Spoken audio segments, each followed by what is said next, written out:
Every Fast and Furious film has provoked squabbles among fans, and those squabbles have only gotten bigger as the franchise has grown. From casting decisions to plot twists, these are the times the Fast and Furious franchise outraged fans the most. Every Fast and Furious movie is a micro time capsule of what was hot in popular culture at the time of its filming.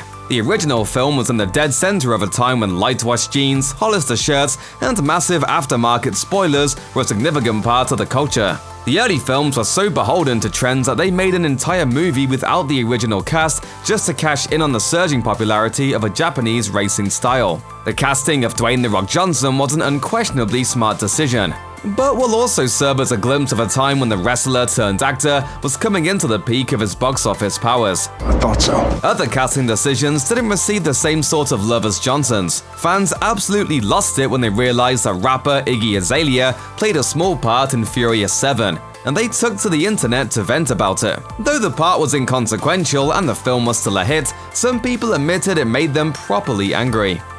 Glasgow is a working-class city, full of the exact kind of folks that would delight in the fast gang's constant heists from greedy companies. However, being a worker means having to get up in the morning, and the shooting of Fast and Furious 6 made that more than a little difficult. According to reports from the Daily Record, locals were furious about 2 weeks of nighttime filming that included loud car-based stunts, explosions, and gunfire. They took umbrage at the fact that they had not been warned of the night shoots until right before they began, and complained repeatedly. Glasgow's film office painted a different picture, saying that the film crew behind the movie had given residents ample warning. At least the stunts looked good on the big screen. While most franchise fans would be ecstatic at the idea of a new film, a number of people in the Fast fanbase thought it was crass when the franchise opted to continue after the death of a core cast member. Given the focus on family, quite a few fans were angry when Fate of the Furious was announced as the 8th film in the series. Continuing the series without Paul Walker didn't sit right with people who had followed the franchise from small-scale drag racing caper to international gang of car-driving superheroes. Some fans claimed they would never see the film, while others simply worried on social media that carrying on after Walker's emotional send-off would cheapen the ending of Furious 7. Still, Fate was a hit, and the 9th film was announced after its release. Fate of the Furious gave fans more reason to be angry than Paul Walker's absence. The plot of the 8th installment in the series pitted Dominic Toretto against his surrogate family, which the trailers made clear. Since the movies all stress the importance of created families and friendly bonds, and Toretto has put his life on the line countless times to save his crew, Dom turning his back on that and even threatening to kill his friends sparked anger when the trailer was released. Fans wondered aloud why the franchise would take such a turn, particularly in the wake of the loss of Paul Walker in the real world, and the loss of friendly characters like Han within the Fast universe. For certain viewers, it felt like the end of a beloved story. You lost the minute you interrupted my honeymoon. Of course, it was later revealed that Dom's turn in Fate was only part of a blackmail scheme.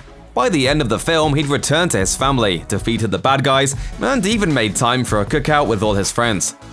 Han didn't need to be avenged, but fans couldn't have known that. Since Furious 7, we've been operating under the assumption that the fan-favorite character died at the hands of Deckard Shaw, the mercenary who arrived in that film to avenge his brother's own defeat in Fast and Furious 6. Shaw's quest for vengeance began with Han, whose seemingly fatal crash all the way back in Tokyo Drift was revealed to be the same crash that launched Deckard's fight against the Toretto crew in a cliffhanger scene from Fast and Furious 6.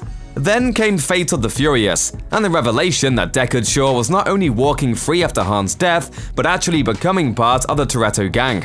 He even landed his own spin-off alongside Dwayne Johnson's character, Luke Hobbs. Han may not have been the most important member of the Toretto crew, but his death was still supposed to mean something. And letting Shaw just get away with it inspired what's become known as the Justice for Han movement among fans, something that will now be addressed in F9. With the Fast universe continuing to expand, some of the sniping over the films is coming from inside the franchise. Following Fate of the Furious, series star Tyrese Gibson tore into the production of Hobbs & Shaw, the first movie outside of the franchise's main timeline, saying that the film was not worth splitting from the official series. In a now-deleted Instagram post after the spin-off was released, Gibson tore into the film's box office numbers and its attempt at, quote, breaking up the family. He also offered the opportunity for Hobbs & Shaw stars Dwayne Johnson and Jason Statham to return for Fast 10 to give, quote, true fans what they wanted. Gibson's comments only served to stoke reports of on-set feuding between himself, Johnson, Statham, and Vin Diesel. At the moment, everyone seems to be happy with the direction of their careers. But who knows what the future might hold as the main Furious series reaches its end. Check out one of our newest videos right here, plus even more Looper videos about your favorite movie franchises are coming soon. Subscribe to our YouTube channel and hit the bell so you don't miss a single one.